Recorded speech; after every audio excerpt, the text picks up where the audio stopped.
Coucou tout le monde. Aujourd'hui je vous retrouve pour une vidéo un petit peu spéciale. Je me suis dit je vais sortir un petit peu des autres types de vidéos que je vous faisais. Je me suis dit pourquoi pas vous emmener avec moi dans une petite balade solo au milieu des bois luxembourgeois pour aller chercher de l'ail des ours.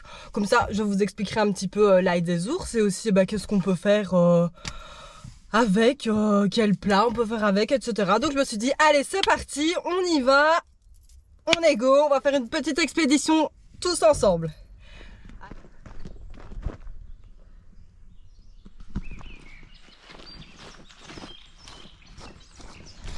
C'est vraiment un petit village de quand j'étais petite. Alors ça fait super plaisir de revenir ici. En plus c'est pour vous montrer un super truc. Ben voilà, on est arrivé au coin de paradis. Tout ça là, c'est de l'ail des ours. Donc on va aller en chercher. En plus je vois qu'il n'a pas encore fleuri, enfin il commence à fleurir donc il est juste bon à prendre. Quoique quand il est fleuri on peut quand même le prendre, c'est juste qu'il aura un peu moins de goût. Voilà. Mais bon, c'est quand même comestible quoi. Et en plus ce qui est bien avec les petites fleurs c'est qu'elles sont comestibles aussi donc ça peut garnir vos plats. Voilà. Donc ici il n'y a pas vraiment de fleurs. Il y en a quand même quelques-unes donc je vais quand même en prendre pour pouvoir décorer les assiettes. Ben voilà, allons-y alors. Voilà, donc ça ressemble à ça, l'ail des ours. En fait, ça ressemble un peu à du muguet, donc vous trompez pas quoi. Parce que du coup là, c'est toxique. Et les petites fleurs, ça ressemble à ça. Voilà, donc c'est ces fleurs-là que vous pouvez prendre. Ah, et quand ça bourgeonne encore, enfin quand c'est encore un bourgeon, pardon. Un bourdon, c'est une abeille. Un bourgeon, pardon. Là, on peut les utiliser comme des câpres. Voilà, donc c'est sympa. Il faut savoir que donc, la période estivale de l'ail des ours, c'est entre avril et juin. Donc il faut plutôt se dépêcher à le prendre quoi. Et faire les réserves si vous voulez en utiliser pour l'hiver. Donc pour que ça se conserve le mieux, c'est de le faire en pesto. Parce que ça se conserve pas très longtemps. Genre là, si vous voulez conserver les feuilles comme ça, il faut les mettre dans un torchon humide dans le frigo.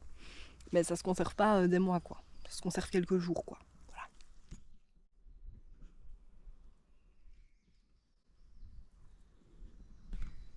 Bon, voilà, je me suis posée un petit peu pour vous expliquer un petit peu l'ail d'ours. Donc en fait, l'ail d'ours, c'est une plante naturelle qu'on trouve dans les bois et en fait c'est de l'ail sauvage. Voilà. Donc le goût ressemble fortement à l'ail mais en beaucoup moins fort quand même.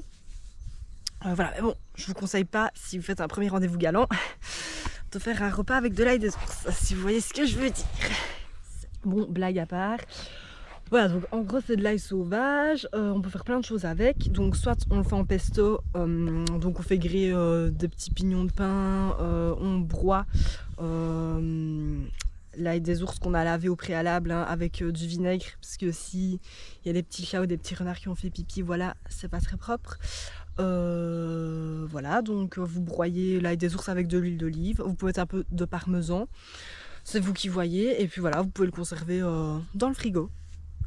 Tout simplement, et là vous pouvez le mettre dans vos pâtes, sur des bruschettas, voilà, enfin il y a plein d'idées de recettes, voilà, moi je peux en faire quelques-unes pour vous si vous voulez, mais je vais pas en faire 50 000 non plus, hein. Sinon avec les petits bourgeons, comme j'ai dit, là ça sert de câpre, donc pareil on peut mettre ça dans les pâtes, en termes de déco, voilà c'est comme vous voulez, et les fleurs, là voilà c'est pour décorer ou mettre dans une salade. Je sais pas quel goût ça a parce qu'en fait j'avoue je les ai jamais mangés. Je sais que ça se mange, hein, mais j'en ai jamais mangé.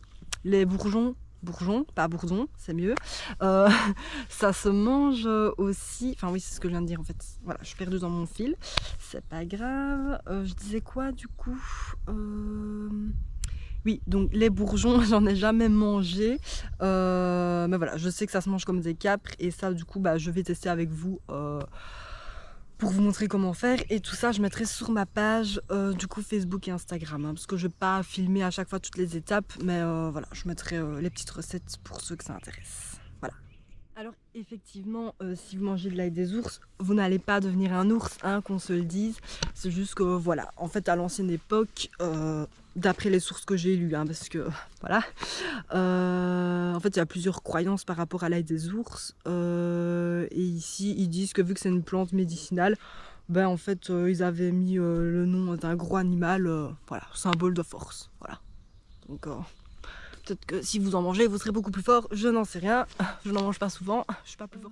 Sinon, que dire de plus? Peut-être des idées recettes.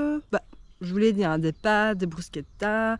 Ce qui doit être super bon aussi, c'est genre une omelette aux asperges avec de l'ail des ours. Ça doit être super bon. Je pourrais tester, hein, je vous dirai quoi, vous verrez bien de toute façon. Enfin, pour ceux qui me suivent en tout cas. Ah oui, autre petit conseil que je peux vous donner, l'ail des ours, maintenant si vous voulez le cuisiner et que vous le mettez, je sais pas moi, dans... Je sais pas, vous faites une sauce pour les pâtes, une sauce tomate, voilà, et que vous mettez, je sais pas, de l'ail d'ours ciselé dedans, et que, voilà, c'est chaud, vous n'aurez pas le goût de l'ail d'ours. Voilà, c'est un peu comme du basilic, quoi, il faut le mettre vraiment à la fin, vraiment comme déco, quoi, puis après vous mélangez dans votre assiette, quoi, pour que on sente le goût, parce que sinon le goût s'atténue quand c'est chaud, quoi, comme le basilic, quoi, voilà. Si vous voulez d'autres conseils, n'hésitez pas à commenter en vidéo ou alors me demander en privé. Je ne mange pas, je ne suis pas un ours. Voilà.